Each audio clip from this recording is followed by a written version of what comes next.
சில house hold கோர்ஸை எப்படி இங்கிலீஷில் சொல்லலாம்னு பார்க்கலாமா?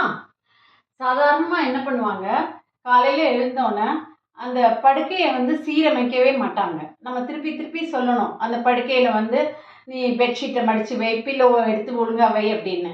அதை நம்ம படுக்கையை சீரமை அப்படின்னு சொல்லுவோம். அதை இங்கிலீஷில் மேக் த பெட் அப்படின்னு சொல்லுவோம். அதே மாதிரி நம்ம சமைச்சிட்டு இருக்கும்போதே யாராவது நமக்கு டேபிளில் plate, glass of water, napkin, spoons இதெல்லாம் எடுத்து வச்சா நமக்கு கொஞ்சம் ஹெல்ப்ஃபுல்லாக இருக்கும். அதனால கூப்பிட்டு சாப்பாட்டு மேசை தயார் செய்கிறியா அப்படின்னு சொல்லுவோம். அதுக்கு லே த டேபிள் அப்படின்னு சொல்லுவோம். அதே மாதிரி சாப்பிட்டு முடிச்சோன்னா அதில் டேபிளில் இருக்கிறது எல்லாத்தையும் எடுத்து கிளியர் பண்ணணும். அதுக்கு மேசையை காலி செய்யின்னு சொல்கிறது பதில் கிளியர் த டேபிள் அப்படின்னு சொல்லலாம். இது மாதிரி துணிகள் யூஸ் பண்ண துணியோ இல்லை துவைச்சி காஞ்ச துணியோ அங்கங்கே கிடக்கும். நம்ம என்ன சொல்லணும், அந்த துணியெல்லாம் கொஞ்சம் மடித்து வைக்கிறியா அப்படின்னு கேட்போம். துணிகளை மடக்கு அப்படின்னு சொல்கிறது பதில் ஃபோல்ட் த க்ளோத்ஸ் அப்படின்னு சொல்லலாம்.